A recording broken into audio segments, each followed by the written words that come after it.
What is up, wrestling card fans? Welcome to the Huskerhav's Wrestling Card Podcast. My name's Mike. I'm from Mike's Retro Trading Cards, and I'm joined by Huskerhav himself. How's it going, Anthony? Hey, how's it going? Doing really good. This is a podcast that I've been wanting to do for a while. It took a lot of work, and I think before we just get into too much, we just get at it. What's your thought? Sounds good to me. This is a topic near and dear to my heart. I love food, so wrestling cards and food together sound like a perfect match for me. So, sounds good. Get us started. Well, first of all, the first thing I want to do is I got to do some quick legal things because we have some videos, and I got to give a shout out to the people who allowed us to use these from YouTube. First one is Retro Toys and Collectibles. They gave us permission to use a video. Brian Barrera is another one that allowed us permission to use his video. And then the last one is Kid Thompson Media. And when we get ready to do that, I want to talk a little bit about that video because there's actually some significant wrestling history to that video that a lot of people don't really know much about, I'm sure. But to get things started, what we want to do is we're going to kind of tackle, and by all means, this list is not complete.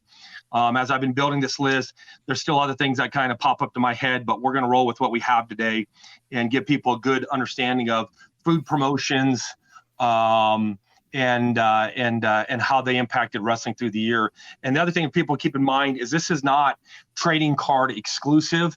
There's many different wrestling items that are collectible that was in food promotions, and we're going to touch a little bit on all of those. So the first item, basically the item that is widely seen in wrestling card genre, basically, is something that has almost a cult following. And I have to give a shout out to David Peck for the images that he provided on this. But they are the 1979 Rax Roast Beef cards. One thing interesting about the Rax Roast Beef cards is it's a 23 card set, but one of those cards is a promotion item to get a drink, I think, and a box of fries from the roast beef chain. Back in the day, Rax Roast Beef on the East and kind of middle America, the Ohios, the Tennessees, those areas, they had, I think, close to 2,000 different stores. But when they did this promotion was primarily in Memphis. And the interesting thing about this particular set is one of the best cards that you'll probably find of David Schultz appears in this card in this set. The other highlight of this set is the fact that probably one of the only ones besides recently with Zima in Japan, it is an alcohol-related product also because you have Path Blue Ribbon's seal on these cards. Just recently, with some of the indie sets, I got to give a shout out to them. I think it's TNT and boy, I can't remember that one. I think maybe GCW. They both did indie sets recently, and in the design of these Rax Roast Beef cards. Yeah, and those are really cool. Yeah, they have Path Blue Ribbon logos on them also. So I thought that was kind of cool.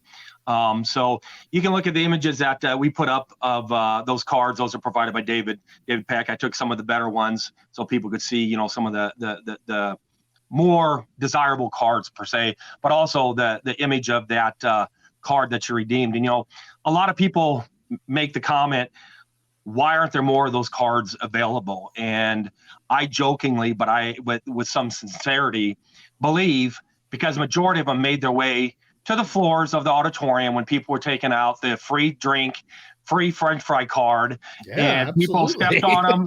I'm sure Path Blue Ribbon was pouring on them, and I bet the vast majority made their way into dumpsters after the event. So really collectible set. It is also one, i.e. for anyone who has a set available, that I've been looking for my own personal collection because it is one of those holy grails that I do not have in my own personal collection. So if you have one, let me know. So moving on past that one is kind of a different product. And I'm not sure what the overall distribution was of this product back in the day. 1985 Carnation Hot Chocolate cards. They did 6 cards. And a lot of people mistakenly think that those cards were put in boxes, like you see now with the little individual envelopes. They were not. They were put in these big giant containers that had a mouth about that big on it with the scoop to scoop out your hot chocolate. And somewhere's in that container, you'd find that card.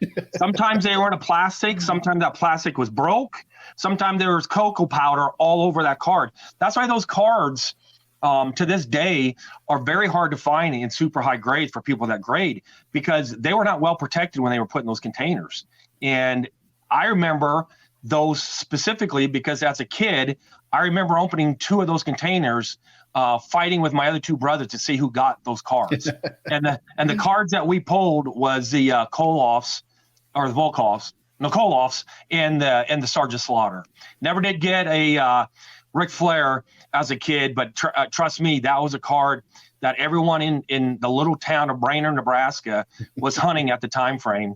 Now, another interesting thing about this particular set is on the container itself, it used to have a thing where it said for, I think it was like $2.50 shipping, handling, mail, and a couple of UPC symbols, you could get a poster, giant poster, and it was supposed to have all 6 of those wrestling champions on that poster. Many years has gone by, and a lot of us got to the point, me included, I didn't believe those posters ever existed. And it wasn't until last year a collector in Japan sent an image out showing what that actual poster looked like. So wow. I think it's pretty cool that he has that. I made a bid to him to try to get that poster, but he would not sell it. But I told him, if the time comes that you do want to get rid of that poster or you want to put it in my hands, I would love to have it. So just throwing that out there. Yeah, it's crazy that there was a time period where they actually just threw a card right into the drink mix like that. Yeah, well, and then the other thing too that I thought was kind of interesting, even when you're looking at promotions back then, usually a promotion was WWF, maybe NWA. That Carnation promotion was kind of like everybody. It was called the champ. They're basically like called the champions card. Everyone had like a little belt in the bottom corner, talk about it, the champion belt or whatever. But yeah, it was kind of interesting that, it was just kind of like a hodgepodge that was thrown together. And I contacted Carnation a year or 2 ago, and I asked them about that particular question. They put me in touch with their historian's office, and they couldn't tell me a single thing about that promotion, where it started, where it was actually distributed. I remember it, and the only reason why I remember it so fondly is because I actually opened those containers as a child. So you don't even know if they were released all around the country or if they were just regional. Wow. Right. Yeah. And I'm kind of under the feeling that it might have been more of a regional brand, more of a Midwest kind of thing. Because they're so rare that you would think that if it was a national promotion, there'd be a little more of them out there. Right. And that didn't happen. And I would tell you, I'm not one to ever go on and, tell people what to collect or what to invest or anything like that. But I would tell you this much about this particular set. To have all 6 cards completed in a set, I think is a real treasure to have in one's personal collection. If you don't have, maybe you might have one, maybe you might have the Rick Martel or even the Great Kamala card, man, work to get those other ones, because it is one of those sets that I think is an amazing set to have out there, especially in one's personal collection. So moving on past that one, you might know some of these too. 1987 Circle K Coca-Cola promotion. Do you remember those cards at all? I don't remember them. We didn't have Circle K's in my area here in Pennsylvania, so I didn't have any exposure until Bill and Ted's Excellent Adventure came out. That's the only way I know Circle K. Right, and see, we didn't have Circle K in Nebraska or the Midwest at all either. And if they did, I don't ever recall ever going to one when I was younger. I didn't stumble on those until later on when I started collecting more heavily the wrestling cards. But the neat thing about this set is this is a 20 card set, put out promotion with Circle K and Pepsi. Not Pepsi, I mean Coca-Cola. And if I'm not mistaken, I think, I don't have confirmation on this, but I think there was drinking plastic cups also, that might not have been of all of them, but there was something that would have WWF and like maybe some character, wrestlers images on it. That was also part of that promo. But the interesting thing that I've seen lately, especially trends on my store, a lot of people are starting to collect Circle K all of a sudden. I'm not sure why, but there tends to be a lot of movement for Circle K. The other thing that's interesting about them is there's actually 3 different versions of the Circle K, if you really think about it. You've got the untabbed, or the portion of the game promo broken off the bottom, so it's a standard trading card size, or you've got the tab added to it, scratched off. And the interesting thing about the scratch off of each one of those tabs is underneath that window appears a character of the different wrestlers that were part of that promotion also. So you might have like a Hulk Hogan, and in that little character scratched off, there may be the Iron Sheik. How kind of cool is that? That is cool, and then the third form is the unscratched tab. So we sell all the different ones at my store whenever I get them in and stuff like that. But I'm noticing more and more, and I think it's kind of a neat trend, especially for wrestling collectors, that you have people now going out and they're like, okay, I want the untabbed, I want the scratched, and I want the scratched and the unscratched, because they're all, when you really think about it, 3 different types of cards, even though it's one set. So you can see some of those images that we provided for people, but that is definitely a fun set to get. Very cool. Going forward, we have a commercial that we're going to be playing, and this is a Hostess chip commercial. This is the one that's provided by Kid Thompson Media. Now, what I want to highlight about this particular commercial is this is a commercial that kind of was produced by Hostess, but then disappeared, and it was these individuals who captured this commercial, actually showed it to the British Bulldogs and a few other wrestlers, because it was kind of one of those cult type commercials that existed but didn't exist. And these guys found it in an archive file or something that they got. So it was a pleasure for them, for me to outreach to them and tell them it's my absolute pleasure that we can show them this commercial. So let's show the commercial. Welcome to Hostess Bunchies WrestleMania. Mean Gene here for Hostess Chips, along with the British Bulldogs, and they're hungry. They want Jake the Snake. They're looking for the Macho Man, King Kong Bundy. All 20 WWF wrestling stickers. 1 free inside specially marked small bags of Hostess potato chips and snacks. Plus authentic instant win WWF prizes. Paul Orndorff. Hostess WrestleMania. Details where you buy Hostess potato chips and snacks. When you go to Munchies, nothing else will do. Hostess put out 2 sets of potato chip cards.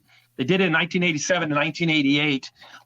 And the interesting thing about, you'll notice when it comes to a lot of food products, is there's a lot of packaging and different things that go along with some of these promotions that that you don't really hear about. You might not know, or collectors might not collect. But with the Hostess, each one of them came with a poster that you could peel off the sticker, because these were actually stickers from the chip bag, and place them on the poster.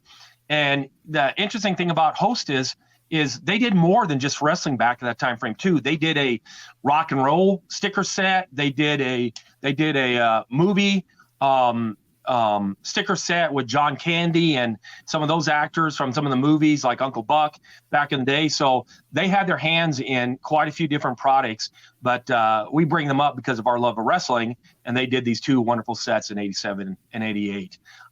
Great collectibles. A lot of times the other thing people will ask me is, are yours still in the plastic foil if I buy them, or they're not? I ask them, what does it matter? Because I have both. But I tend to take a lot out of the plastic foil, because these plastic foils were in bags of chips that had oil on the chips. And sometimes it affects the plastic, and that can affect the sticker inside overall. So if we have a particular group of those that we buy from someone and they have that and they're really oily, we immediately remove them to make sure we protect them for the people that want to collect them. Very good. Yeah, I believe they made sports cards too back in that time. Yeah, they probably I think they probably did. And speaking of sports, another one people can see the images that we're providing below was Stuart Bakery. They made wrestling. Some people consider them mini posters because they're like a paper type card.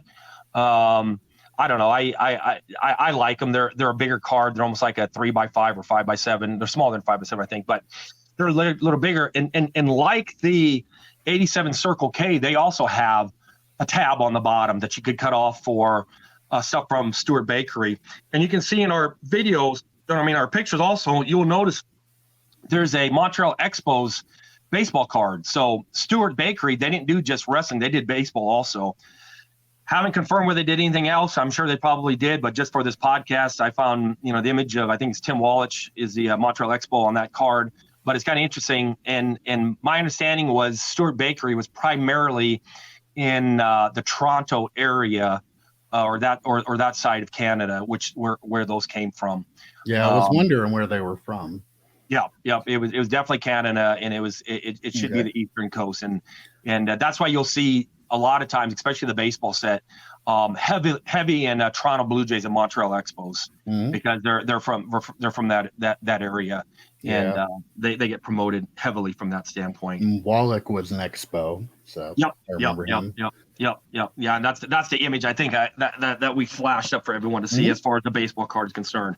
Now, mine, I'll be honest with you, probably the neatest thing that I like are these. And a lot of people might recognize those. And again, when you're talking food promotions, look at how prominent the design is with 3 free cards, right up front on the packaging. That's one thing I like about Foodies issues is a lot of times, besides the wrestler itself, they give a shout out to whatever promotion it was and make a prominent image. They were designed on a box, and you would cut these out, and you'll notice here that on one of the cards they offer a pocket scrapbook offer. It's a little mini album, and it's on all the ones. It's a little mini album that you're able to cut out and send in information. Again, another good example of Foodies cards or stickers on where there's a additional collectible that might not be part of a wrestler or their image per se, but it is part of that collecting genre. Those little albums tend to be kind of hard and difficult to find. Even Quaker Dips cards themselves, to be honest with you, are fairly hard and difficult to find. Initially, a lot of people didn't like them because their size, they don't fit into a traditional card holder. They're a little bit bigger than a standard card, so they're hard to put in different pages and stuff like that. But it's a neat card, and my suggestion is if you're a collector and you're out there and you find uncut boxes, gobble them up, because they are drying up faster than a cup of water in the Sahara Desert. You're just not finding those anymore. Even cut Quaker Dip cards are very hard to find. And yes, probably the biggest Quaker card is a Ultimate Warrior. That is widely recognized as one of Ultimate Warrior's better, hard to find, early cards. So that would have to be one of his first cards too. Wouldn't it? Yeah. Wow. And the Quaker Dip set, I think is what each of them was right around 18 cards a piece. So you had to get a handful of boxes. Yeah. I wish someone would do a promotion like that again. How cool would that be? I know recently, I was at Walmart and I noticed, not to get off topic, but I noticed Star Wars, the Mandalorian, has cards that are cut out of Lego Waffles boxes. And I'm like, can someone do something with wrestling like that? It's been quite a while. I would love to be able to go run around Omaha finding Lego boxes or something like that to cut out wrestling cards. You know what I mean?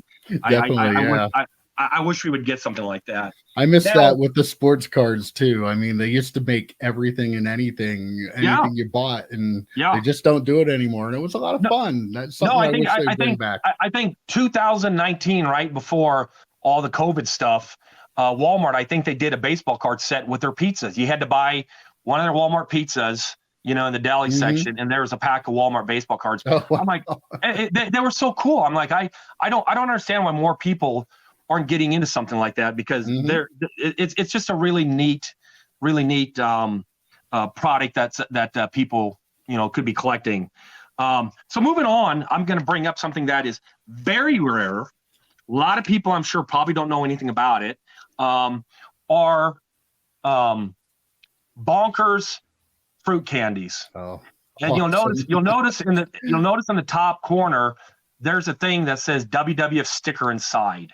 What's important about that is just each one of those candies inside had a wrapper on, and you would get a wrestler inside on each one of the candies.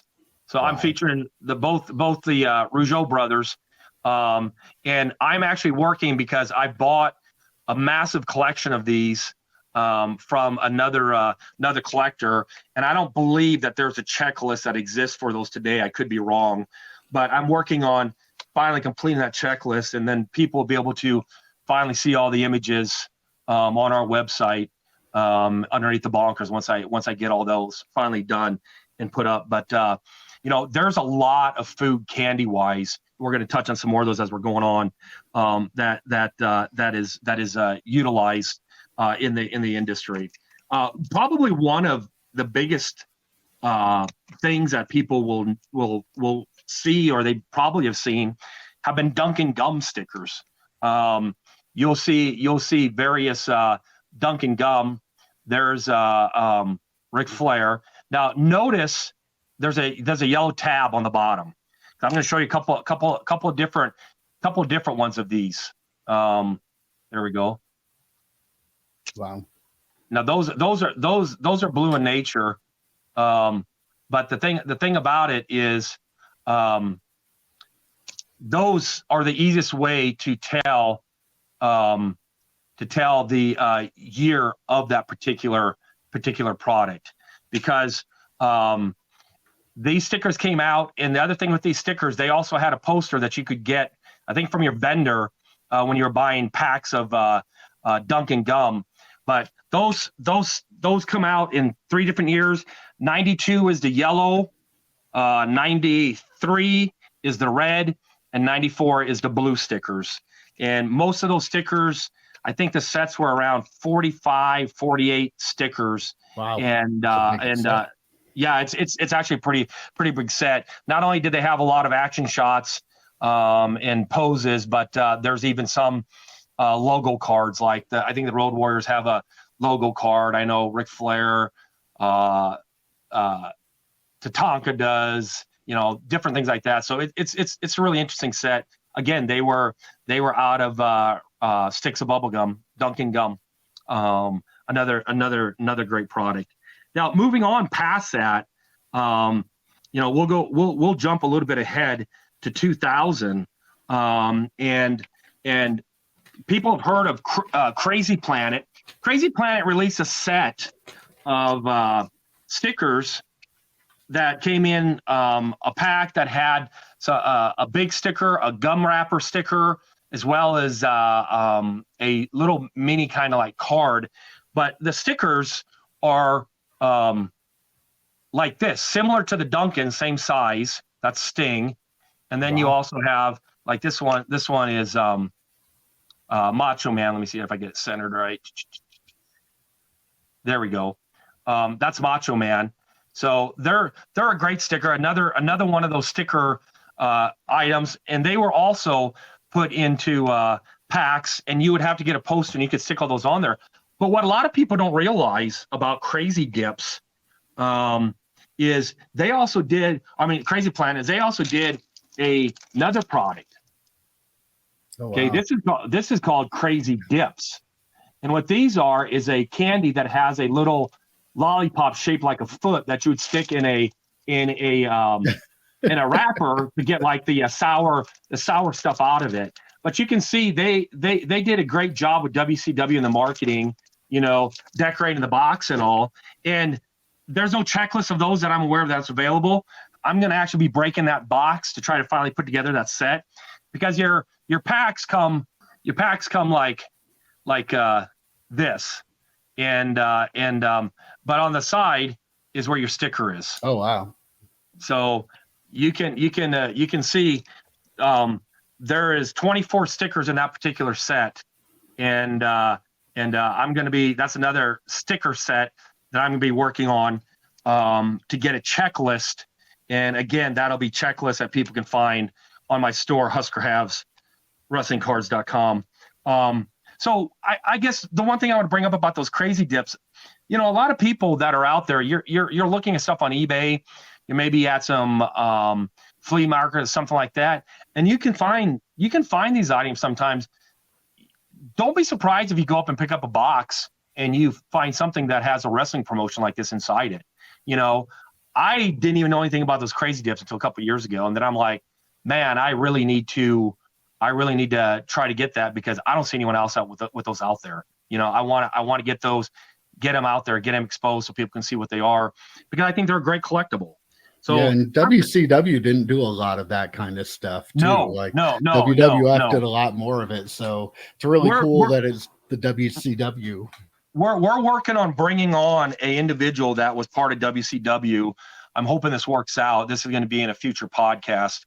But he's one individual, because I really want to pick his brain about some of the marketing and some of the stuff that they did, because there's a lot of things that they could have done. Now, to their credit, another item similar to that I don't have photos of because I don't have any of them myself, they're called sour gum. They're in a box, and on the box makes a puzzle. I think there's like 9 boxes that make a complete puzzle. Another great collectible that you can find for fairly cheap. That's just kind of unique, that you can add to your own personal collection. But that was from the same era as that stuff. But look it up sometime on eBay. WCW sour gum. You'll see those boxes, something different and unique. Taking a step back, we passed over one other significant issue. One that I think is very starting to get hot. At least it is on our store. 1991 Swanson Foods. They made a set of cards. The one thing about these particular set of cards, and you can see the image below, we have an image that shows a box, but that box is actually a Flintstones product, but it gives you an idea of how Swanson's marketed, cards and stickers and like that to kids in their TV dinner meals. Anyhow, but the Swanson's cards are great because they're all black bordered, and anything that's more than 20, 30 years old that's black bordered is hard to get in quality condition.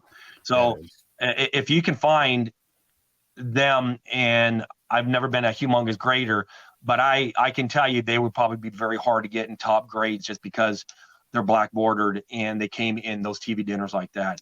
The other thing with those cards, they came 2 to a pack. You would get 2 cards per pack, and I opened up plenty of packs through the years. I don't recall there being any pattern to who was with who.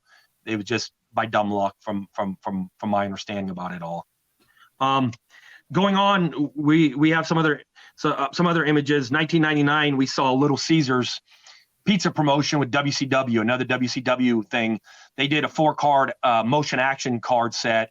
And there was a commercial to that. If anyone wants to look online, type in WCW Little Caesars cards, and you'll find the commercials.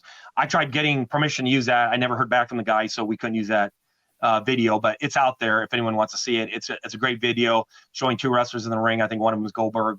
They're arguing about pizza and who gets the card or something like that. So it's kind of a neat promo. Worth watching. Skip away for a second if you could and watch that if you could.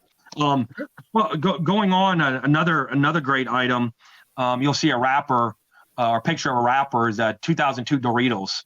Doritos had WWF little mini cards in their product. You can see in the image that we provided what the actual chip bag looked like, as well as the back, and another great set. The other thing that's neat about that is that's one of the early Rob Van Dam cards for WWF, and I think Jeff Hardy is in there, another young one, and I think Kurt Angle's another one that's a decent early issue for those guys.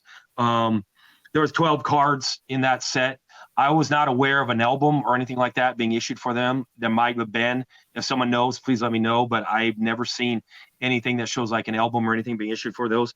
They are one of one. They're 1x1 little 1-inch cards for those. So another cool product. 2002 Doritos, wonderful product. Moving on past that, we have 2003 India, from the country of India. Babalu is a product that a name brand there that they produce a lot of different things from everything from stickers. These are metallic stickers. I'm just going to show you a couple because there's a whole bunch that makes up this set. And then the other one is little trading cards. You'll see that's a hurricane. And then they have like a little description of the match down below, as well as there's Rob Van Dam versus Brock Lesnar. And you guys, I want to tell you all, I apologize for the images. I had a special camera set up, but I couldn't get it to work, and I will have this fixed on the next podcast because you guys deserve better than what I've been providing you with these images. So, but they're again another gum and candy type sticker item, promoting to kids, but they are large sets. Each one of those, I think the trading card set is around 45, 50 cards. And they do come in different. They do come in different color variations too. In other words, that hurricane blue border could be a pink border or a yellow border, depending on what candy it came out in. Mm-hmm. I have not researched enough for putting together a checklist for those to figure out which is which. I'm still just trying to complete a base set for myself. So that gives you an idea of those. 2005, we actually saw a large assortment of different card items that, especially overseas. One of those was German Lollipop stickers. And when they first started these, keep in mind, these are by Topps. Now, this here particular one came out 2014. You'll notice that the worst part about this particular issue, the miscut on the stickers, because one sticker looks like it's sticker number 6, Rikishi, and the other one looks like it's sticker number 27. This is very common for Topps distribution in Europe at this time frame, that they have messed up or not really great quality control. But we have the complete checklist on our webpage for these particular items. And if you have these stickers and it's miscut and you don't know, just contact me and I can tell you what the correct number is for those. Those are given out in lollipops in Germany. And then following 2005, you'll see some images that I provided down below. There's 2 different sets that Germany did in Germany, a Series 1 and Series 2. They're almost identical sets, except for they moved a couple different wrestlers around with a couple different images, but they're about a 16-card sticker set. Following that up, during that time frame, Italy also had a sticker set in which their stickers were released in packages of lollipops, and they were also similar to where they were stuck on the inside of a wrapper, so you had to actually open up the wrapper to get the sticker to put. And they did have little mini posters for those particular stickers also that you could get. And I know there's many posters because I was in Italy in 2007 when that promotion was just dying down, and you could go in and you could buy like lollipops for like 25 euro cents a piece, and they had a stack of not wrappers, but the posters to stick the stickers on. I kind of wish I would have bought a lot more of those posters than what I did, because I didn't. Yeah, definitely. At the time, right? right. And then I want to give a shout out to another gentleman from 2005. I have some images. You can see them below, and I've talked about the set before, but it's the Italian Pepsi promotion. In which you would buy a liter bottle of Pepsi, and there'd be a sticker inside the wrapper. You'd have to peel the wrapper off to get your sticker. There's a poster that came with it. I have a picture of the poster that I provided. And people see me mention that in a previous podcast. But I actually spoke with the gentleman's name is Christian Cavalletti. And the significance of Christian is he lives in Italy, and he's the Guinness Book of World Records of Pepsi cans, bottles, and promotions. The guy's known.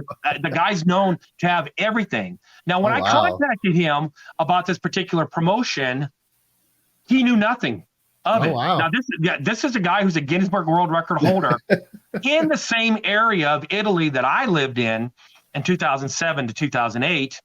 And I'm showing him this poster and the advertisement, the sticker, the few stickers that I have. And the guy's like, oh my God, I thought I had all of them. I need to do my best to go out and try to find those now. So he's hunting for them. and I'm hoping sooner or later, I'm going to get some kind of confirmation that he found a bunch, because I'd like to get a whole bunch of them. I imagine he'll find them if he's that big of a collector. Or if that's on his radar, he'll make sure he finds that now.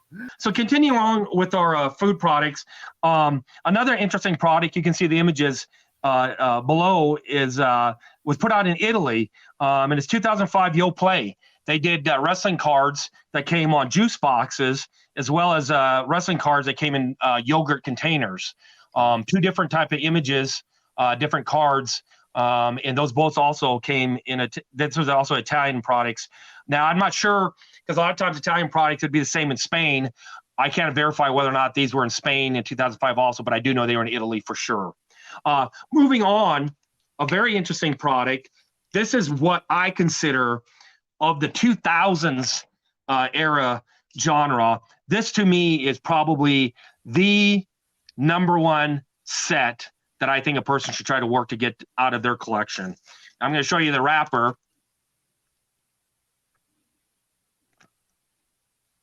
Okay, you'll look on the bottom. You will see it says Pepsi, WrestleMania, and Popeyes. Okay, this set is known traditionally as Mania Moments, but it was actually put out for WrestleMania, and it was in the Detroit area Popeyes stores. You had to buy meals at Popeyes, put out by Popeyes Pepsi. It is a wonderful set celebrating all the great moments in WrestleMania through the years. Very hard to get. Took me, once I started working on it, took me 15 years to finally complete that set. Wow. 15 years. And it wasn't until 2 years ago during the pandemic, I saw some lady, she had a couple of those cards that she put on eBay, and I contacted her. I said, I need cards such and such. She's like, I got one. I haven't listed it yet. I said, what do you want for it? And she said, what do you give me for it? At the time, I said, how about $50? I'm desperate to get it. She's like, it's yours. So that's how I completed my set. But Mania Moments, if you could find unopened packs of that stuff, I don't even know if they exist anymore. I mean, I'm sure there's probably someone who worked at a Popeyes in Detroit that has a storage unit somewhere that probably has a case of those packs. Yeah. Who knows where they are, but phenomenal food product, promotion product, well worth having if you can get your hand on them.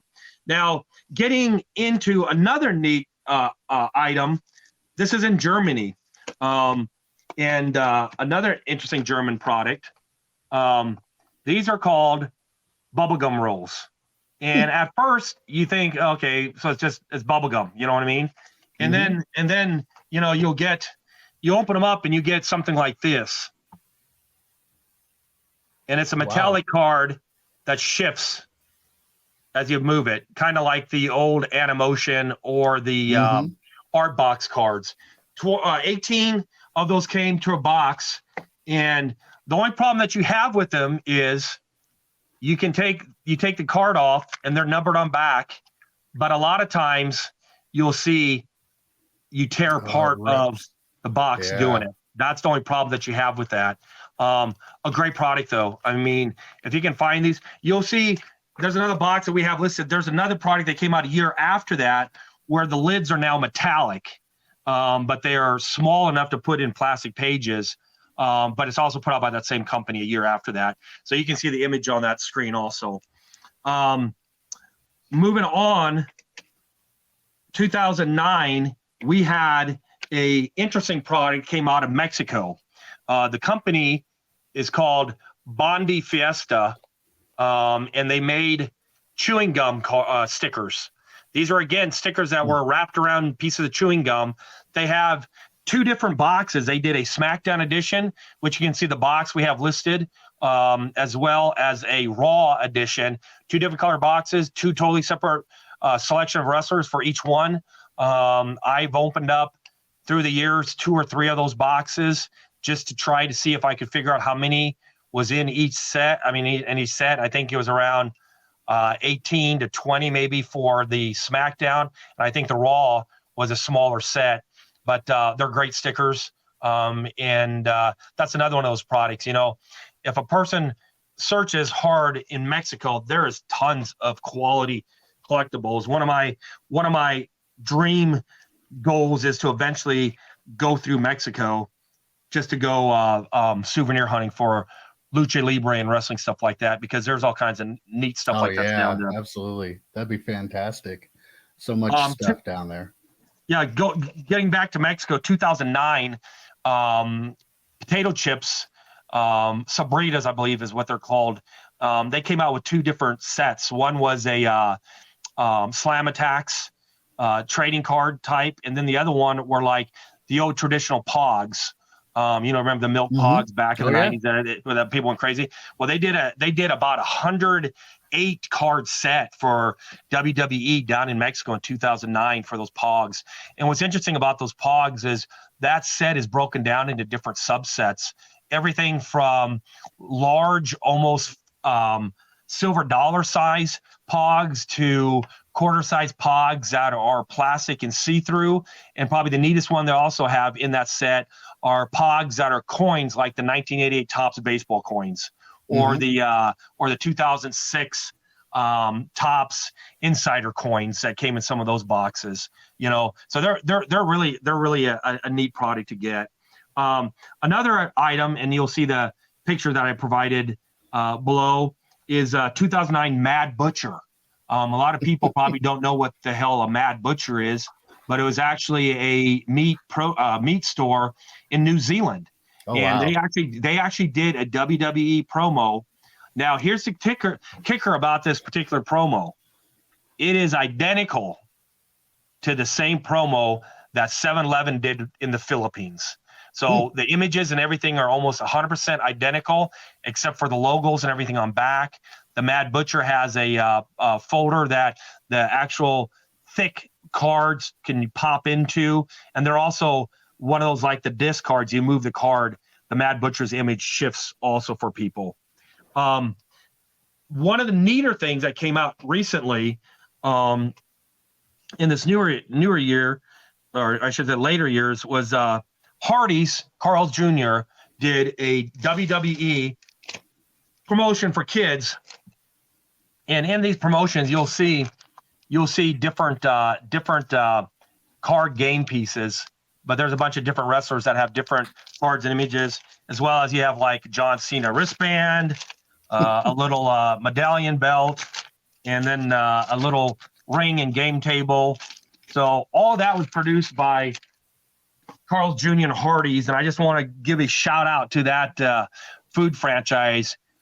Kudos for making something like that. Why don't the other fast food industries, businesses that are out there, start bringing us some cool collectibles like that, especially for us wrestling collectors, because I would love to have more of that stuff. But we touched earlier about Pat's Blue Ribbon. These were released in Japan. They are Zima Lucha Libre, not Lucha Libre. They're a New Japan Pro Wrestling cards that you would buy 6-packs bottles of Zima, and they were on there. So there's probably, to me, that's probably your most modern food promotion item that you have out there for people to collect. But again, that was something that was in Japan. So I kind of wonder what's going on with the America promoters. Let's get something going on over here. Yeah, they need to do more with wrestling cards and beer. Right, exactly. Perfect match. I would love that. Give me a reason to buy some more beer. How cool would it be to have a beer product where you have a case of beer and there's like 2 cards you have to cut off that case? Yeah. I mean, it would be awesome. It'd be awesome.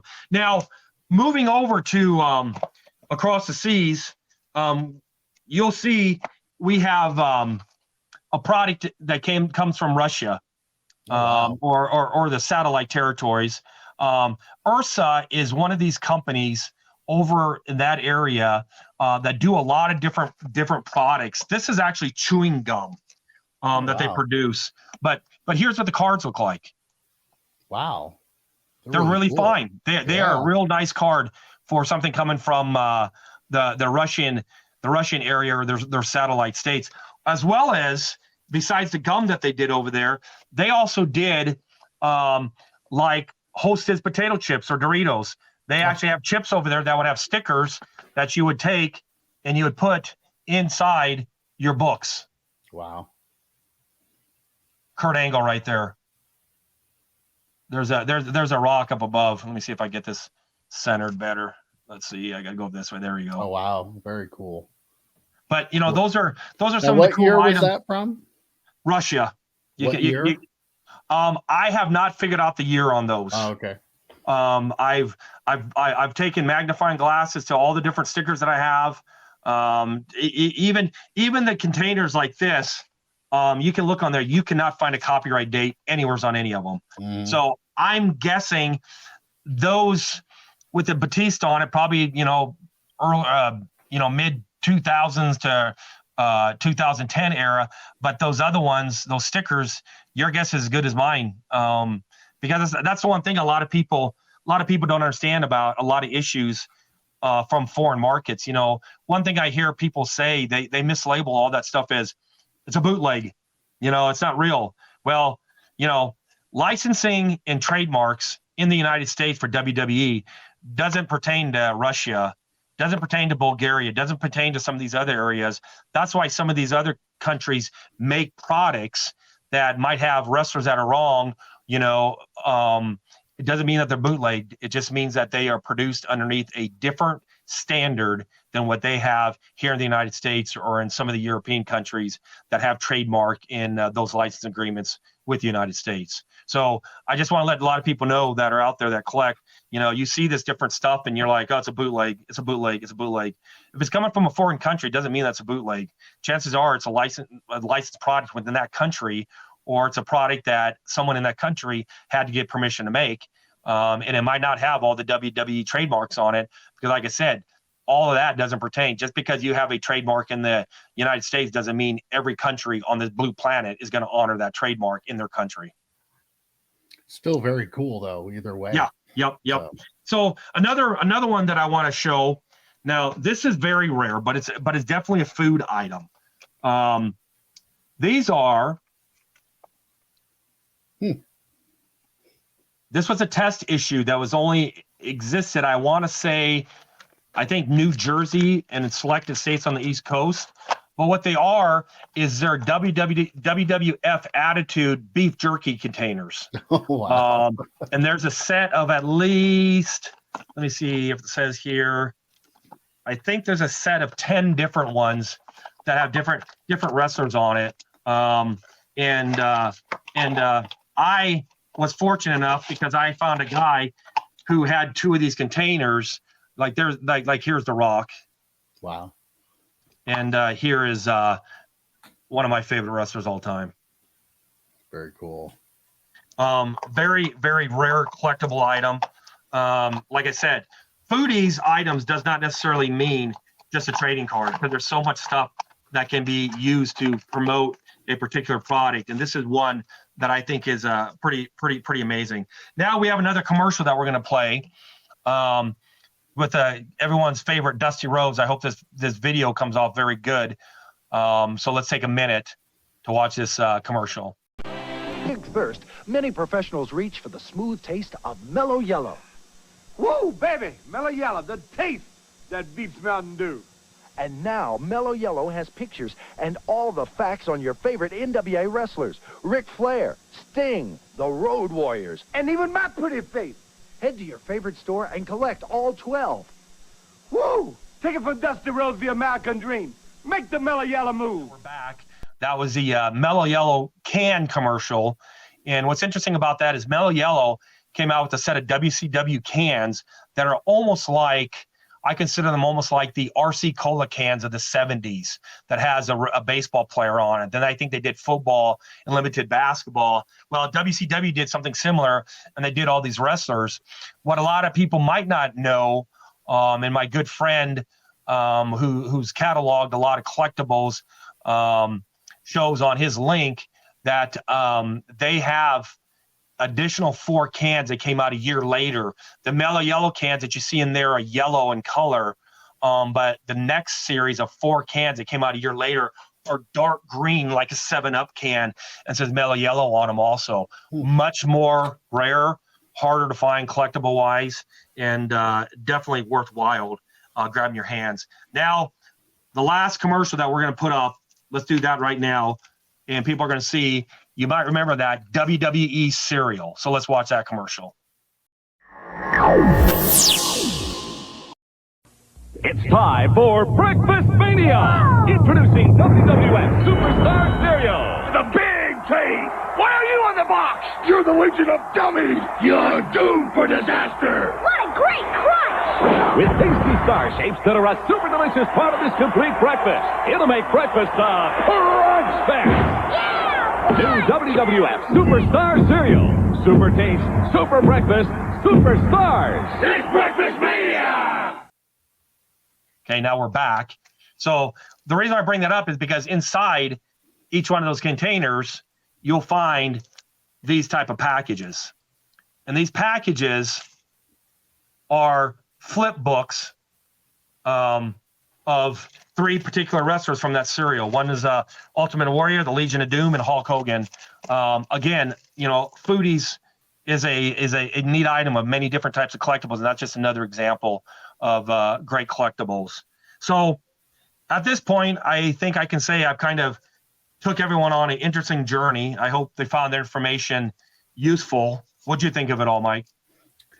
A lot to take in, but holy cow, I learned a lot today. I mean, I've always been a fan. Like, since I was a kid, I used to get tasty cake cards, all that kind of stuff in baseball cards and everything. So, unfortunately, I never got any of it for wrestling, but I'm fascinated by this stuff. I've always been a fan of all those little weird releases, regardless of what sport it is. So this is fascinating to me. Heck, I've been contemplating, just because you can find them at decent prices, except for maybe some of your hard rookies and stuff like that. I've been contemplating going back and trying to complete those Hostess panels sets from the late 70s. Because you can find a lot of them pretty affordable compared to some of the modern day stuff. And I like the challenge, and it'd be kind of neat. But to wrap all this up, there's one set of cards we have to finish with, okay? And I think you'll like this. So out of all the sugar, the cereal, the cupcakes and everything, your mom would tell you all to make sure you go brush your teeth. And what better than wrestling toothbrush trading cards? These came out during the Attitude Era. There was 10 total cards, and you would have to buy a toothbrush container, and inside there, as you open it up, this card would be behind the toothbrush container that you could peel out. So, so if people are enjoying the Foodies podcast, go brush your teeth afterwards. Here you go. There's the cards. So our special guest we have today is Michael Ford. He's a dear friend of mine. He's someone who I met many years ago online. And besides wrestling, I got to give kudos to you, Mike, because you've got an impressive hockey card collection that someday I look forward to coming to your place and us sitting down and just looking at cardboard materials till the sun goes down, if you know what I mean. So welcome to our show, Mike. How are you doing?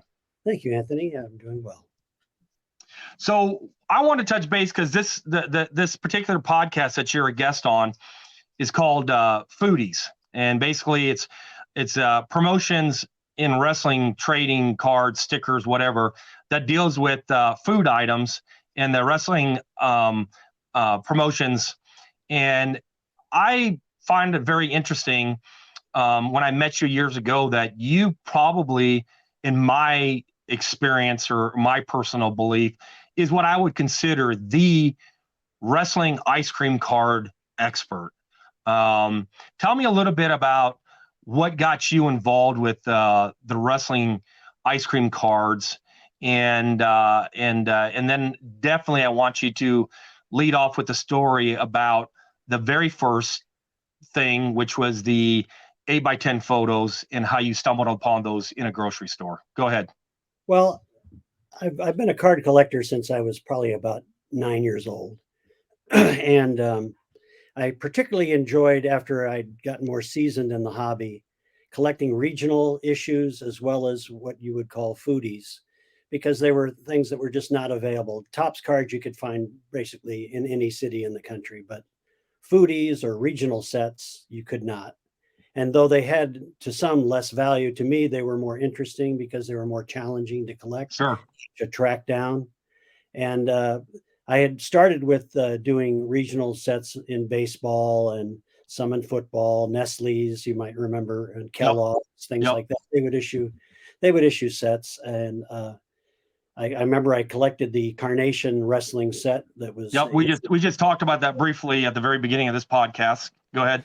That's what kind of got me going with the foodies in wrestling. I started wrestling card collecting when I bought the 1982 and 83 sets that came out.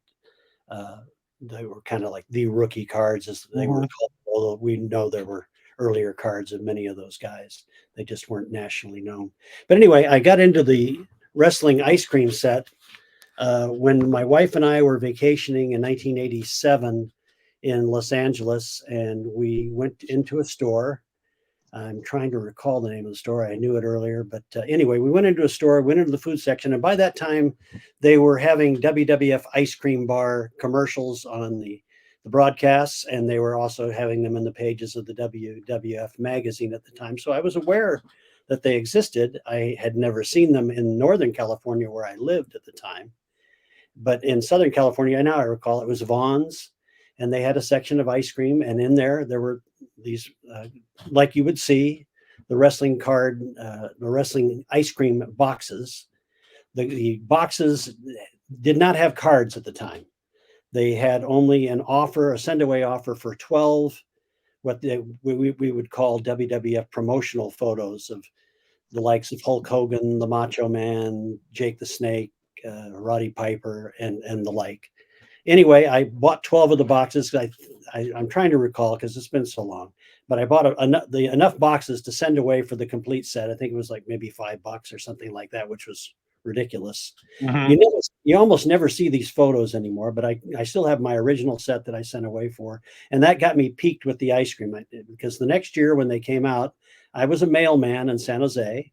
And out of my route, it was not uncommon for ice cream trucks to go around when the kids got out of school on weekday afternoons.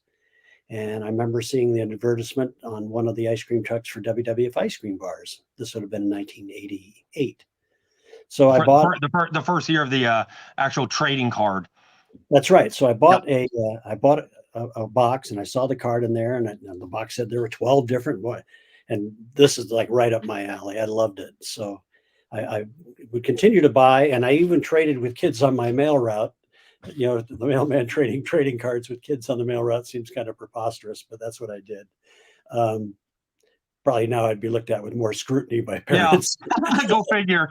You know, back then, that's like community awareness. You're walking around, getting to know everyone. Nowadays, it's probably looked at kind of funny. But when you were trading with those kids, what was some of your experiences with them? Who was their favorites? Were they trying to complete sets, or were they trying to complete just a big name wrestler? What do you recall from that time frame? I don't recall them actually collecting sets. It would have been, quite pricey to do so. I think the boxes were like $1.50, which was more than the routine ice cream for the ice cream truck. And to collect all 12, that's a sizable commitment for a kid. Sure. In the mid to later 80s. But what happened was after a while of doing that, I was still being frustrated in my attempts to complete the set. So I asked the ice cream vendor who was driving around in the truck where he got his ice cream from, figuring maybe he got it from a grocery store. But no, they actually had their own lot in downtown San Jose. It was all in a business area with barbed wire up all around, and maybe 40 ice cream trucks there. And each afternoon they would load up from the supplier who was in that same facility, and they would go out and hit various neighborhoods throughout San Jose. And so I went there, and I went up. I wasn't barred entry, even though I wasn't an ice cream truck driver. And I went up and I asked if I could buy a case. And they said, sure, there's 24 in a case. So I bought a case of WWF ice cream bars. And to my horror, when I came back, they were all, I believe it was Bobby the Brain Heenan. So I had I think I might have had, out of the 24, I might have had 2 cards that weren't Bobby the Brain Heenan. So their method of distribution. But that also told me something, that when each one of these drivers bought a case, they were getting probably 1 at the most 2 cards, different cards in the case. So then I changed my strategy and I started going from truck to truck. Before they left, I tried to arrive just before they left on my day off. And I would go down there and I would buy 1 box from each ice cream truck dealer each year until I completed that year's set. That was my strategy for doing so. This continued probably until about 1994. Gotcha. When I largely lost interest in wrestling, as many did at the time. Most of the major stars from the 80s had either retired or were in great decline. And then some years later, when the Attitude Era kicked back in about 1997 or 98, I got interested again. So I wanted to go back and figure out how to get those cards. And I was able to find someone. I used to subscribe to a magazine called Sports Collectors Digest. Yep. I used to live for that magazine when it would come out. Lived for that magazine. I would find contacts in there. That's how I got many of the hockey card sets you were referencing earlier. Gotcha. I would find ads in the 80s from dealers from Canada, from Montreal, from Toronto, because a lot of that stuff was not available in the States. Anyway, and I would do the same with the New Zealand sets and things like that the WWF had put out in the early, late 80s, early 90s. Anyway, getting back to the ice cream, I found someone that was willing to trade with me because I had a number of Bobby the Brain Heenan duplicate cards. And I was able to trade and basically fill in the 95 set. And then I was a little surprised to see the 96 set did not seem to exist. And that was later corroborated by the Wrestling Trading Cards website. I'm imagining their predicament was mine, and that there was a great loss of interest in the product during those years. And so therefore they probably just issued the 1994 set for 2 years until they got to 1996, in which case they started issuing again. So I collected all those, and then I lost interest again about 2002 when Stone Cold was leaving and The Rock was starting to be seduced by Hollywood.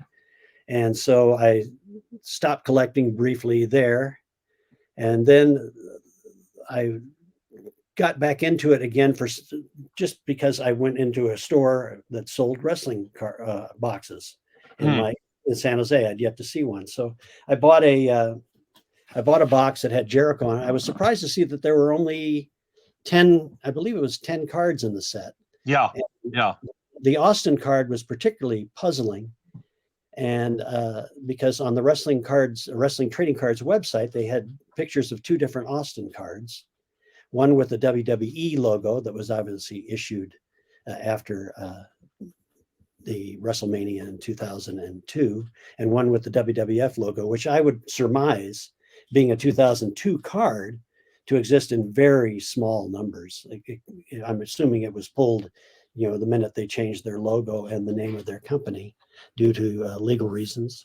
So I was not. Do you have both of those version sets yourself? I do. I have both versions of the Stone Cold card. I was able to find them on eBay, and they were not really advertised as such. I was just fortunate to find them. Now, was there any other cards during that set that had dual WWE or WWF logos, or was it just Stone Cold? All of the other cards had dual logos. However, all the other cards also used the same photo, whereas the Austin card is unique, which made it very. I don't care about the logo. I mean, there's some variation collector. Right. I'm not necessarily a variation collector unless it strikes my fancy. Yeah. I might just get a type card of one and of each logo type. But I don't feel like I need to collect the set twice, if you follow me. Right. However, I did want both Austins. That was my number one goal. And I was finally able to get them. However, I was never able to find a box with the Austin card, and therefore still attached, because I also collect the cutouts. Gotcha. That is one of that I believe is the only cutout I'm missing of a star. I'm missing a couple of the Andre the Giant puzzle pieces from, I think it's 1997. But going back to the 2002 set again, some years later I was in contact with a representative of Gold Bond because I had some questions for him, and I don't recall exactly how I was able to find him, but he informed me of a lot of things I didn't know. Like he told me the 2002 set had only 10 cards, whereas previous sets had 12. Mm-hmm. There was a Deborah, and I believe he said a Sable, or it was either interesting. It was either China or Deborah, but definitely a Sable card was planned for the set, but for some reason it was pulled, maybe blowback, maybe there were sexy shots that they didn't want to include, in a product for children. I'm not really certain. He didn't elaborate on that, but he did tell me it was originally planned for 12, and there were 2 female wrestling personalities to be featured on the 2 cards that were not produced. I want to go back and backtrack just a little bit and talk about Go ahead. Some of the experiences of the changes in the boxes over the years. The first few years, it was very difficult, I'm going to say, until about 1995. Until 1995, it was impossible to tell what card was featured in the box because they had a generic back of the box, and it told you nothing other than there's 12 different cards and it'd have a checklist. But as far as knowing what you're getting in the box, that made it a lot more difficult to collect the set, because now you might be buying 22 Bobby Heenan cards, right? Right. So once they were able to do that, and they started issuing cutouts on the back of various wrestlers, and that was the same wrestler that was featured inside the box on a trading card, it made it a little bit easier for me to collect the set, because then I knew what I was buying. It also made it less pricey. It also made it a lot more aggravating for the ice cream truck dealers when they would pull out an ice cream box and hand it to me when I'd ask for one. And no, I don't want that one. I want you check to see if you have any different guys, something like that. Right. But for me, it made it a bit easier, and I enjoyed collecting the cutouts. Now, at one time I had the boxes, and I decided that I know that some people would consider it sacrilege, but I decided to cut the boxes up and just save the cutouts, because it was a space issue more than anything else. Sure. I still have some type boxes, but I no longer have the complete sets of the boxes that were issued. Now you mentioned the Andre the Giant puzzle. Talk a little bit about that, because I find that to be very unique. Probably one of the biggest legends in wrestling genre. They did a puzzle, but from my understanding, do you even know anyone that has a completed puzzle of Andre? Because I don't think I've ever heard of one person who has that. What about you? That particular cutout was issued during the period in which I was not collecting the ice cream bars. I believe it was from 1997, and I came in a little bit later, so I was able to pick up the 1997 cards. Or was it 96? It might have been 96. My mind blanks out. No, 96 there was no set. 95 there were cutouts. 97 was Andre. So Andre, I was able to obtain in this trading with the fellow collector through the Sports Collectors Digest, and she had 8 of the Andre. She kept the cutouts. So, but she didn't have a complete set. So I got 8. Mm-hmm. I've never seen them offered. I don't believe even on a box. I would love to find the missing 4, because along with the 2002 Austin, those are the only cutouts I'm missing. And those would be possibly my biggest goal, other than, and I'm a little confused on this, in 1995, they issued apparently 3 different Smoking Guns cards, which bring the total to 13 rather than 12. I've never seen the No Dusters version. The other 2 versions have them back to back or facing each other wearing their dusters. And their long trench coats, Right. They're No Dusters version I've never seen other than on the Wrestling Trading Cards website. So I'm assuming it exists. I've not seen one in the wild, but that would be probably my number 1 card goal. So even I, who have been doing this for like forever, don't have everything, and probably never will. They're pretty esoteric. They were not issued in many cities throughout the country. I've talked to a lot of people over the years on them, because it's always been a passion of mine collecting them. And apparently there were some cities they were never issued. So interesting. Or collectors were not aware that they even existed. They might have seen the ads on TV or in the magazine for the product, but not aware that there were trading cards, or maybe weren't inclined to collect them. And the vast majority of them probably ended up either laying on the street after the kid tore open the box, right, and ate the ice cream and didn't care about the card or cutout. So that again appeals to me because I enjoy collecting things that are very difficult to find. Correct. I will say that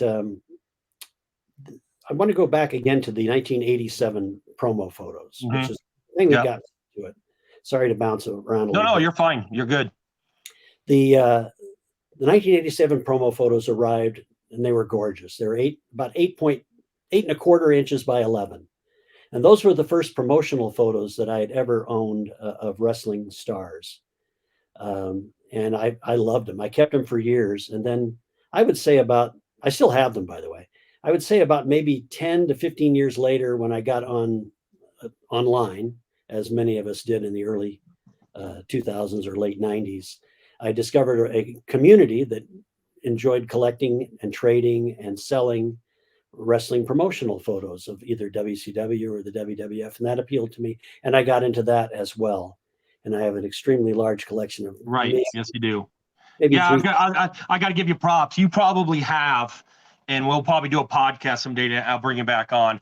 Probably the most thorough Boyd Pierce wrestling card set. That's one that hurts, because I remember there was once an auction on eBay, and at the time I was not super into Boyd Pierce, but I figured I'd give it a good shot, and I put down like $100 for maybe like 200 Boyd Pierce photos. I'd never seen a lot that big, and I don't recall what was in it now, and I probably have obtained a number of them over the years, but that would have been an opportunity to really make quite a score. I don't know what it ultimately went for. I mean, what it would have went for if I'd bid higher, if that would have been enough. But that's a regret. I wish I'd gone all in on that one. Now the box is not the ice cream boxes that the actual individual ice cream came in. Do you remember like the brown cardboard box that all the boxes were in? Were they decorated? Did they say WWF on them or anything like that? Or was it just a ice cream bar box and that's all it said on it? Just an ice cream bar box, 24 count, WWF ice cream, or Gold Bond WWF ice cream, whatever it was. They were pretty generic. They looked just like all the other ice cream boxes at the facility. Gotcha. And looking back with all those contacts you made with the ice cream drivers, did they ever say anything to you, or did you actually see any other guys there kind of like you collecting that stuff at the time frame? Did they have other people, or were you the unique individual? I would, until I discovered that young lady that also was looking to pick up cards on SCD, Sports Collectors Digest. I never traded with anyone other than the kids on my route. It was just something I did for fun. It was a passion of mine. My wife thought I was crazy. They always think we're crazy. Yeah. My daughter was born in 2000. And I remember they were still issuing sets after 2002, which was where we left off in our discussion. But again, they skipped a year because I believe the product was down. There was no 2003 set, just as there was no 2001 set. Yeah. So in 2004, they issued a set, and my daughter was 4. And I think that's when we started buying cards from the ice cream truck, which started coming to our neighborhood. Gotcha. And I was able to complete a set for me and a set for her. And I did the same in 2005, along with the cutouts. 2006, there was no set. And in 2007, they issued what to date is their final ice cream set, although they once again are issuing the ice cream bars. So I bought a box of them locally about a month ago or so, but there are no cards, or there is a cutout on the back of Roman Reigns, but I believe that's the only cutout, even though they advertise they have 4 different ice cream bars. I believe it's just Roman Reigns on the packaging in form of a cutout. So anyway, my daughter got her sets, and she was never really in love with wrestling, but come 2007 or 8, she wants a iPod Nano or something like that. So I said, why don't you just sell your ice cream sets and do it? So I put them online. They sold in like 5 minutes. Yeah, I'm sure. They were those particular sets, I believe, are very difficult. If we're going to get into scarcity on them, from 1987, the photo set used to be fairly common. It's not anymore. Right. It would be very difficult to put together a mint set of the photos. The 1988 through 1992 or 3 cards are rather plentiful and relatively easy to find and assemble a set. You would have a better idea as to the price because I haven't bought them in years. I've seen with those sometimes my general feeling on some of the prices you see on those, I kind of get the feeling that some people think that they're worth a lot more than what they really are.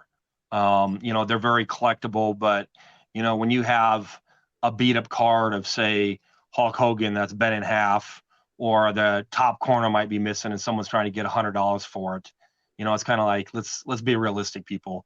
They're collectible, but maybe not as collectible as you think they are value wise. And I'm sure you've probably seen some of that too. I'm sure you've looked at, some of the prices on eBay and stuff like that. And you've watched stuff come and go. There's a very high price for a lot of WWF stickers. Now you can still find decent ones out there at affordable prices if you get, if you at the right time of day. But sometimes I think people are almost expecting, I don't know, maybe a little bit too much for some of them. Well, again, I believe the ice cream cards have value. I do too, totally. I think food wise, I think they're probably one of the best wrestling collectible there is out there. There's just something unique about them. That, and they have a long history and legacy, Right. And they show kind of a storybook form of the evolution of the WWF. The Carnation set I'd put above it. Yeah. But that was only a one shot, whereas the ice cream cards, it was difficult because not every year did they issue new cards, and you're always wondering, is this the last year? And then ultimately got to the last year, and I by that time I was completely out of wrestling, so I didn't particularly care, but I did collect the 2000 set. Getting back to scarcity, I would say that the 88 through 93 are relatively plentiful and fairly easy to assemble. Although, again, you touched on condition. Remember, many of these cards were removed by kids, probably just torn out of the box. Being an adult, I would meticulously remove them using scissors, and I would try to keep the cards in as pristine a condition as I could. I'm not into grading things. I don't know how they would grade, but mine are about as good as you could possibly get out of. And if for some reason a card was damaged, I would go back and buy another box until I'd gotten it. So I tried to have like the top condition sets I could get. Now in 94, it started to get a little more difficult. Although I do believe they probably still included 94 and 95's ice cream trucks for distribution, but you don't see them quite as often as the 88 through 93 sets. 95 starts to get tougher. 97 and 98 and 99, not only they're a little bit tougher, certainly than the golden era of 88 through 93, but they're much more in demand, I believe, because of the appearances of Austin and The Rock, which would be amongst their earliest cards. Now, once you get past 2000, they start to get scarce again. The 2002s are more difficult than that late 90s period and 2000. And then actually 2000, I believe, also only has 10 cards. That's the one I misspoke on. It has 10 cards as well. Anyway, or does it? I'm sorry, I'm old. Anyway, the 2004, 5, and 7 sets, which are the final 3 sets that they would release, are by far, I think, the most difficult sets to find. I'm not really sure why, because those are the ones I found easiest to find because they came right to my door. Yeah. In the ice truck, I didn't have to track them down. I didn't need to go downtown for them. Every summer day we'd go out and get two bars, and then we would go to another neighborhood perhaps and get their ice cream truck because my daughter enjoyed the chase with me and she got ice cream out of it. So right. It's almost like a double pleasure. You got a good ice cream bar and then you got something else to take home with you. Exactly. Yep. So if you had to put together your top 5 ice cream cards, what would those top 5 be? Never really gave it a whole lot of thought. I would say the two 2002 Austins, just because they're so difficult, they would be definitely in my top 5. Probably the 1988 Macho Man, even though it's fairly common, that's the card that he was my favorite wrestler at the time and my favorite wrestling personality. So that would be there. Trying to think here. Let's see. The Razor Ramon from 1995 was the last card I needed to complete my set. So that would be there, not because I love Razor Ramon or the card's so wonderful, but it has a sentimental value to me because that was the final card. Gotcha. Until I find the Smoking Guns No Dusters variation that I consider my set complete without it. Because they only advertise 12 cards on the box. So if there's an early prototype that got into a few boxes, that's fine. I don't know that it exists. I've never seen it, but if I found that would definitely be number 5.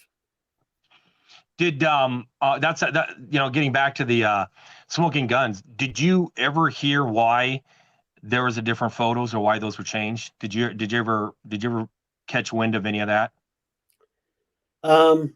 No, the man that I asked, I don't think he had knowledge of that particular area. I'm sure people come and go. I'm referring to the Gold Bond executive that I called. I talked to him on the phone briefly. I'm going to say about maybe 2000. No, I know what it was. I called him about 2009 or 10 and asked him, "Are you guys still doing WWF Ice Cream Bars and cards?" Just to see if it was still going. Because by that time I was uploading them and I was just wondering, well, is my set complete, or my sets, are they complete? So I, did some internet searches, found a number, contacted a guy that actually was knowledgeable about the product. And he's the one that supplied me with the information on the 2 female personalities that were not included in the 2000 set. I think I might have said 2002 earlier, but it would have been the 2000 set, which was the first set with just 10 cards. I'm wondering, I know they came out with the ice cream bars lately. There is a huge demand for them to do the cards. What makes you think, or what do you feel is the reason why they haven't added cards to those boxes?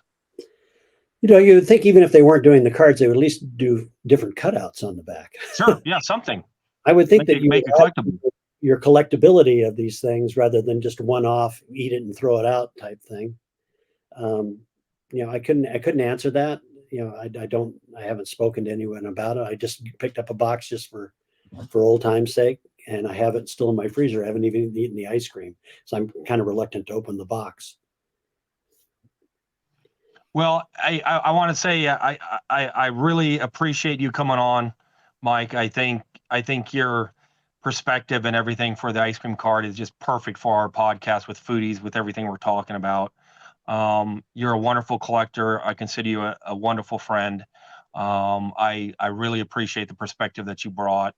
And I just want to say thank you sincerely for coming on. And when I get to the part to where we're going to eventually do a Boydcast podcast, I'm going to have you on, because we really need to talk about that stuff. That would be wonderful. I'd enjoy that. Can I add one more thing? Yep, go ahead. Is anyone watching this podcast that would be interested in seeing what all the cards look like, or perhaps other cards in my collection, be it wrestling or otherwise? It's very simple to find my website. All you need to do is a Google search for Suplex. That's SUPP, not P. SUPPLEX 55. If you just enter that on Google, your very first hit will be my image event page. I have over 100 pages on image event, one of which is actually about 15 or so, which are devoted to wrestling, but one of them specifically devoted to wrestling trading cards and stickers. Yeah, and I want to piggyback off that too, because I use your site quite a bit. I've called you through the years about different things from time to time, and for everyone that's out there, there's so much on Mike's site. I mean, if you're a hockey junkie like I am, you'll find hockey on there too. That's what I love about your site. There's just so much different stuff on there. So give it a look. We'll put that in our link on our YouTube page. And again, with all sincerity, thank you, Mike, for coming on, and I enjoyed the conversation. Thank you, Anthony. I very much enjoyed being your guest, and I hope to do so again on other subjects that you may wish to discuss. So that wraps up that, Mike. I just want to end by touching base on a couple things. Thank you to everyone who allowed us to use their videos. I'm very appreciative. I just want to let you guys know I appreciate everything that you do for me. I want to give a special shout out to David Peck. Thank you for those images that you provided for me. I appreciate everything you do for the hobby. You're a good, dear friend of mine, and I love you dearly for that. I want to also announce recently that we've added 2 pages to my website. One was for Ty the Collector. He was our last guest last month with his tracking website. So people give that a look from time to time when you get a chance. But we have a new one that I want to mention, and that individual is Collecting with Caleb. Caleb is what I consider our indie expert. He's putting together a hot list similar to what Beckett used to have when Beckett's were fun to read. I don't buy Beckett's anymore because to me I think they're trash. Nobody does. Story. But you know he highlights the hot cards, the up and coming cards, and I just want to give a shout out to Caleb. I consider you a dear friend. I think everything that you do for me. And I really appreciate it. And I look forward to posting as many of those new hot lists as you provide me every month. What we'll do is we'll bump the old hot list down and keep moving it up so that we keep the current one on top, but so people can see over time how that stuff changes, kind of like you used to be able to do in the Beckett's back in the day through the years. Then I want to just follow this up by saying June, we are going to have a special guest similar to Mike in his stature in my mind. He's part of a secret collecting club that's called the Brotherhood. The Brotherhood is one of these is a group that only a handful of people are members of, but they are kind of clandestine in character, but they have a huge influence over our hobby. Chris Myrtle is what I consider the female expert when it comes to everything dealing with female wrestlers. In our June podcast, we're going to be breaking down 2 different shows for the one podcast. Chris is going to highlight the first half, that is women of professional wrestling. Going to be everything about that. I'm going to briefly talk about my store and who are my top female sales over the years. But then we're going to let Chris take the ball, and we're going to let Chris roll with it, talk about his experience with females in the indie circuit, those that he thinks are must collectible and everything from that standpoint. So we're looking for that. And then finally, that same podcast in June, we're going to have in the spirit of the arts and industry, we're going to have to grade or not to grade. That is the question. An old Shakespeare analog, basically, where we're going to have 3 special guests, and I'm not going to announce at this time frame until we actually do the podcast, and then people have to tune in to see who that is. But they are going to take us down the wacky road of grading cards and what is so special about that and why it's important to our hobby and the industry in general. So that's it for our show. I thank everyone for tuning in. Mike, I really want to say this is going to be a labor-intensive edit, but let me know. That's why you pay me the big bucks. But I just want to say thanks to everyone. Please subscribe to Mike's podcast. I want to thank him for his friendship, and without you guys viewing, we wouldn't be doing this. And so subscribe, hit the likes, leave the comments, and we thank you for everything. So I'll leave it up to you, Mike. Anything else you want to throw in? No, I'm good. So, all right, everybody, that's it. We'll see you next month. Take care, everybody. Sounds good.